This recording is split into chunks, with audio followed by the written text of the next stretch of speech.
తెలుగుని ప్రేక్షకులు నమస్కారం. నేను మీ ప్రసన్న గొండియాల. ప్రస్తుతం రాష్ట్రమంతా ఒకటే విధమైన చర్చ నడుస్తోంది. శ్రీకాకుళం జిల్లాలో నిన్నటి రోజున జరిగింది రాష్ట్ర స్థాయి వేడుక రథసప్తమి. ఈ ఉత్సవాల్లో కేంద్ర మంత్రి కింజరపు రామ్మోహన్ నాయుడుతో పాటు ప్రముఖ నేపథ్య గాయని మంగ్లీ కూడా దర్శనానికి వెళ్ళడం, కింజరపు రామ్మోహన్ నాయుడుతో కలిపి ట్రావెల్ అవ్వడం ప్రస్తుతం రాష్ట్ర వ్యాప్తంగా చర్చ నడుస్తున్న పరిస్థితి. వైసీపీకి నిన్న మొన్నటిదాకా వత్తాసు పలికిన మంగ్లీని ఎందుకు రామ్మోహన్ నాయుడు వెంటేసుకొచ్చారు అన్నది ప్రస్తుతం రాష్ట్ర వ్యాప్తంగా చర్చ నడుస్తున్న పరిస్థితి. ఈ నేపథ్యంలో అసలు గ్రౌండ్లో ఏం జరిగింది అన్నది ఒకసారి పూర్వాపరాలను ఒకసారి మనం పరిశీలించే ప్రయత్నం చేద్దాం. అసలు శ్రీకాకుళం జిల్లాలో రథసప్తమి మొట్టమొదటిసారిగా చరిత్రలోనే తొలిసారి రాష్ట్ర పండుగ హోదాలో అయితే 2, 3, 4 తేదీల్లో అయితే జరిపారు. గతంలో ఎప్పుడు కూడా కేవలం ఒక్కరోజు మాత్రమే రథసప్తమి జరిగేది. సూర్య జయంతి రోజు ఒక్కరోజు మాత్రమే రథసప్తమి జరిగేది. ఆ రోజు క్షీరాభిషేకాలు, ఇతరత్ర కార్యక్రమాలన్నీ జరిగేవి. విఐపి అందరూ వచ్చేవారు. కేవలం ఆధ్యాత్మిక కార్యక్రమాల్లో మాత్రమే వాళ్ళు పాల్గొనే పరిస్థితి అయితే ఉండేది.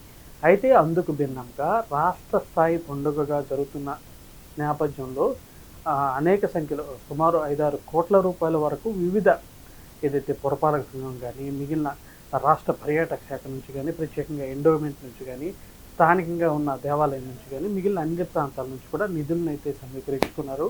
భారీ స్థాయిలో రాష్ట్ర పండుగను అయితే జరిపించేందుకు ముందుగా అయితే అన్ని రకాల ఏర్పాట్లు అయితే చేశారు. ఇందులో భాగంగా ప్రోగ్రామ్ను అయితే డిజైన్ చేసుకున్న నేపథ్యంలోనే అనేక రకాల సాంస్కృతిక, క్రీడా, ఆధ్యాత్మిక అన్ని రకాల మిక్స్డ్ కార్యక్రమాలను ఇందులో ఏర్పాటు చేయాలని అయితే ఈ ప్రోగ్రామ్ కమిటీ అయితే నిర్ణయించింది. ఇందుకు సంబంధించి వివిధ ప్రభుత్వ శాఖలు కూడా ఇందులో ఇన్వాల్వ్ అయిన పరిస్థితి. జిల్లా కలెక్టర్, జిల్లా ఎస్పీతో పాటు వీరందరూ గడిచిన 10-15 రోజులుగా ఇదే అంశంపై అనేక దఫాలుగా సిట్టింగ్ అయ్యి అంతా ఫైనల్ చేసిన పరిస్థితి. ఇందులో కొద్ది గొప్ప రామ్మోహన్ నాయుడు కూడా తన యొక్క సజెషన్స్ అన్ని ఆ సమయంలో ప్రకటించిన పరిస్థితి. ఈ నేపథ్యంలోనే ఈ 2, 3, 4 3 రోజుల పాటు రథసప్తమి రాష్ట్ర పండుగ అయితే జరిగింది. ఇందులో మొదటి రోజు 5,000 మందితో సూర్య నమస్కారాలు, ఇలా 3 రకాల కార్యక్రమాలు చేశారు. దాంతోపాటుగా హెలీ రైడ్ మొదటిసారి శ్రీకాకుళంలో ఏర్పాటు చేశారు. Volleyball tournament, at the same time food stalls, అదేవిధంగా అనేక రకాల కార్యక్రమాలతో పాటు సాంస్కృతిక కార్యక్రమాల్లో భాగంగా మంగ్లీ నేపథ్య గాయని మంగ్లీని ఆ కార్యక్రమాన్ని అయితే ఏర్పాటు చేసిన పరిస్థితి. అదేవిధంగా అనేక పౌరాణిక నాటక కార్యక్రమాలు కూడా కొనసాగాయి. ఇందులో మంగ్లీని ఎందుకు ఎంపిక చేశారు అన్నది మొదటగా ఒక ప్రశ్నగా వస్తుంది. ఇటీవల కాలంలో స్థానిక నేపథ్య గాయకులకు కానీ వీరందరికీ కూడా పెద్దపీట వేయాలని కూడా ఒక క్వశ్చన్ మార్క్ వచ్చినప్పటికీ పౌరాణిక నాటకాలు, మిగిలిన కొన్ని కార్యక్రమాలు, శాస్త్రీయ సంగీత కార్యక్రమాల్లో కూడా స్థానికులకు పెద్దపీట వేసి ఇటీవల కాలంలో శ్రీకాకుళం షెర్లాక్ హోమ్స్ అని ఒక సినిమా రిలీజ్ అయింది. ఆ సినిమాలో మా ఊరు శ్రీకాకుళం అనే ఒక లైన్తో అయితే ఒక పాట ఉంటుంది. అది ప్రపంచవ్యాప్తంగా ప్రాచుర్యం పొందింది. ప్రధానంగా శ్రీకాకుళం జిల్లాలకు చెందిన వారందరూ కూడా ఈ పాటని చాలా దగ్గరగా చేసుకున్నారు. మా ఊరు శ్రీకాకుళం, మేమంతా శ్రామికులం అనే లైన్తో ఆ పాట సాగుతుంది. శ్రీకాకుళం జిల్లా గురించి పరిస్థితులన్నింటినీ కూడా ఆ విషయంలో అయితే ఆ పాటలో అయితే కూలంకుషంగా ఆ పాటలో చర్చించారు. ఆ పాటలో ఎవరైతే రచయిత ఉన్నారో శ్రీకాకుళం జిల్లా పరిస్థితులన్నింటినీ పూసగుచ్చినట్టయితే ఆ లిరిక్స్లో అన్నిటినీ ఇరికించిన పరిస్థితి. ఆ లిరిక్స్కి మరింత అందం తెచ్చే విధంగా సింగర్ మంగ్లీ ఎవరైతే ఉన్నారో తన అద్భుతమైన గొంతుతో మా ఊరు శ్రీకాకుళం, మేమంతా శ్రామికులం అని చెప్పి సుమారు 3-4 నిమిషాలు నిడివి ఉండే ఆ పాటని మరింత అందంగా పాడారు. ప్రస్తుతం శ్రీకాకుళం జిల్లా వాసులందరూ కూడా ఆల్మోస్ట్ అందరూ కూడా కాలర్ ట్యూన్ కూడా ఇదే పెట్టుకున్నారు. అంతగా ప్రాచుర్యం శ్రీకాకుళం వారిని ఎంతగా కరెక్ట్ చేసిన పరిస్థితి.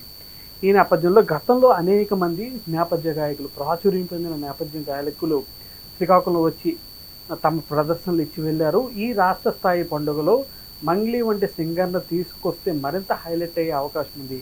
కొద్ది రోజుల క్రితమే ఈ మా ఊరు శ్రీకాకుళం, మేమంతా శ్రామికులం పాటతో శ్రీకాకుళం వారికి మరింత దగ్గరైన మంగ్లీతో ఈ ప్రోగ్రాం జరిపించాలని చెప్పి చాలామంది దగ్గర ఆలోచన మొత్తానికి రామ్మోహన్ నాయుడు దగ్గరికి అయితే వెళ్ళింది. రామ్మోహన్ నాయుడు మీ జిల్లా కమిటీ వాళ్ళందరూ ఉన్నారు. ఫైనల్ డెసిషన్ ఇంచుమించు రామ్మోహన్ నాయుడు కూడా కొద్దిగా బలమైన పరిస్థితి. వీరంతా కలిసి ఏదైతే 3వ తారీఖు సాయంత్రం వేళ ఈ కార్యక్రమం అయితే జరిగిన పరిస్థితి. 3వ తారీఖు సాయంత్రం ఈ మంగ్లీతో ఉన్న నేపథ్య సంగీత కార్యక్రమం జరిగింది. అక్కడ వరకు అంతా చక్కగా అయిపోయింది. పాటలు ఎవరైనా పాడచ్చు. ప్రోగ్రాం మొత్తాన్ని నడిచిపోయింది. ప్రోగ్రాం గడిచిన తర్వాత 1 గంట వ్యవధిలోనే అరసవెల్లి రథసప్తమి మెయిన్ ఆధ్యాత్మిక కార్యక్రమం క్షీరాభిషేకం 1 గంట వ్యవధిలోనే ప్రారంభమయ్యే పరిస్థితి. ఈ సమయంలోనే అంతవరకు నేపథ్య గాయనిగా ప్రదర్శన ఇచ్చిన మంగ్లీ రామ్మోహన్ నాయుడిని వెళ్ళి నేను కూడా దర్శనానికి వస్తాను అని కోరినట్టు బోగట. ఎవరన్నా కూడా నో అని చెప్పడం తెలియని రాని రామ్మోహన్ నాయుడు మంగ్లీ రిక్వెస్ట్ని కూడా అంతవరకు అక్కడ ప్రజలందరినీ ఉర్రూతలూరించింది, లక్షల్లో జనం వచ్చారు, మంచి ఎంటర్టైన్మెంట్ అందించింది అన్న ఒక్క సాఫ్ట్వేర్ అయ్యి ఉండొచ్చు బహుశా. మంగ్లీ రిక్వెస్ట్కు రామ్మోహన్ నాయుడు కూడా ఓకే చెప్పేశారు. మామూలుగా కేంద్ర మంత్రి జిల్లాలోనే ప్రస్తుతం ఆయన ఇది ఉంది కాబట్టి రామ్మోహన్ నాయుడు రాగానే యథావిధిగా ప్రోటోకాల్ మీన్స్ ఎమ్మెల్సీ కూడా ఉన్న నేపథ్యంలో పెద్దగా ఆర్భాటం ఏం రానప్పటికీ రామ్మోహన్ నాయుడిని మెయిన్ లైన్లో అలౌ చేశారు. రామ్మోహన్ నాయుడుతో పాటు వాళ్ళ భార్యాభర్తలందరూ కొంతమంది కుటుంబ సభ్యులు ఉన్నారు. అందులో పాటు మంగ్లీ కూడా ప్రస్తుతం రామ్మోహన్ నాయుడు వెనకే వచ్చి క్షీరాభిషేకం టైంలో అరసిల్ ఆదిత్యుని దర్శనం చేసుకుంది. తర్వాత యథావిధిగా నిమిషం వ్యవధిలోనే మళ్ళీ ఆవిడ కూడా వెళ్ళిపోయిన పరిస్థితి. అట్ ద సేమ్ టైం అక్కడే రామ్మోహన్ నాయుడుతో పాటు ప్రెస్ మీట్లో పాల్గొన్న పరిస్థితి. అయితే ఈ వ్యవహారం గతంలో ఎవరైతే మంగ్లీ వైసీపీకి వత్తాసు పలికిన వ్యవహారం, టీడీపీకి దూరం పెట్టిన వ్యవహారం, ఇవన్నీ రామ్మోహన్ నాయుడు మరిచిపోయారా? ఎందుకు మంగ్లీకి అంత ఇదిచ్చారు, అంత వెయిట్ ఇచ్చారన్నది దానికి రామ్మోహన్ నాయుడే సమాధానం అయితే చెప్పాలి. అయితే ఇందులో పూర్తిగా రామ్మోహన్ నాయుడు తప్పు ఉందా అంటే లేదని చెప్పుకోవచ్చు. ఎందుకంటే ఈ ప్రోగ్రాం డిజైన్ చేసే విషయంలో జిల్లా కలెక్టర్, జిల్లా ఎస్పీ ఇప్పటికే 10-15 కార్యక్రమాలు జిల్లాలో ఉన్న అధికారులు, సాంస్కృతిక కమిటీ అని, క్రీడల కమిటీ అని ఎవరికా వాళ్ళ కమిటీ వేసి ఇవన్నీ కూడా ఫైనల్ చేసిన పరిస్థితి. ఫైనల్ అవుతున్న నేపథ్యంలో లాస్ట్ ఇన్ఫర్మేషన్ కూడా రామ్మోహన్ నాయుడుకి వెళ్ళే పరిస్థితి. ఓవైపు ఢిల్లీలో పార్లమెంట్ అవుతుంది, క్షణం తీరిక లేదు. ఉదయం ఢిల్లీలో ఉంటే మధ్యాహ్నం వచ్చి ఈ సూర్య నమస్కారాల్లో పాల్గొని మళ్ళీ ఢిల్లీ పార్లమెంట్కి వెళ్ళి పాల్గొన్నారు రామ్మోహన్ నాయుడు. క్షణం తిరిగి లేని వ్యవహారం అయితే రామ్మోహన్ నాయుడు నడిపిన పరిస్థితి. Rammohan Naidu social media handles అన్నీ మేనేజ్ చేస్తున్న కొంతమంది వ్యక్తులు కూడా ఈ వ్యవహారంలో ఇన్వాల్వ్ అయ్యారు. వారు కూడా కొత్త వారు కావడం, రాజకీయాలు కొత్త వారు కావడం, బహుశా ఈ ఇష్యూలో మరింత వారికి ఎవరైతే మంగ్లీ తాలూకా ఇబ్బంది ఏంటి, భవిష్యత్తులో జరిగే ఇబ్బంది ఏంటి అన్నది గుర్తించకపోవడం ఈ వ్యవహారం ప్రస్తుతం రామ్మోహన్ నాయుడుపై మరక పడడానికి కారణంగా మావచ్చు. మొత్తానికి ఏదేమైనప్పటికీ రాష్ట్రంలో ప్రస్తుతం టీడీపీ వాళ్ళందరూ కూడా కొద్ది గొప్ప ఇబ్బందులు, గతంలో తమ మనసులను ఇబ్బంది పెట్టిన మంగ్లీని తమ అభిమాన నేత అయిన రామ్మోహన్ నాయుడు ఎందుకు ఇంత వెయిట్ ఇచ్చారన్నది ప్రస్తుతం రాష్ట్రంలో ఉన్న ఎవరైతే టీడీపీ కార్యకర్తలందరూ కూడా ఒక మనోవేదన అన్నది స్పష్టంగా కనిపిస్తుంది. అయితే రామ్మోహన్ నాయుడు దీనిపై ఎలా రియాక్ట్ అవుతారు? ప్రస్తుతం ఢిల్లీ పార్లమెంట్లో క్షణం తిరిగి లేకుండా గడుపుతున్నారు.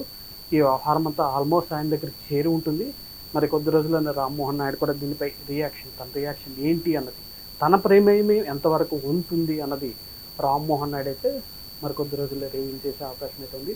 ప్రస్తుతానికైతే శ్రీకాకుళంలో జిల్లాలో జరిగిన వ్యవహారం అయితే ఇది. ఇందులో రామ్మోహన్ నాయుడు ఇన్వాల్వ్మెంట్ ఎంత ఉంటుంది అన్నది మరికొద్ది రోజుల్లోనే స్పష్టం కానుంది.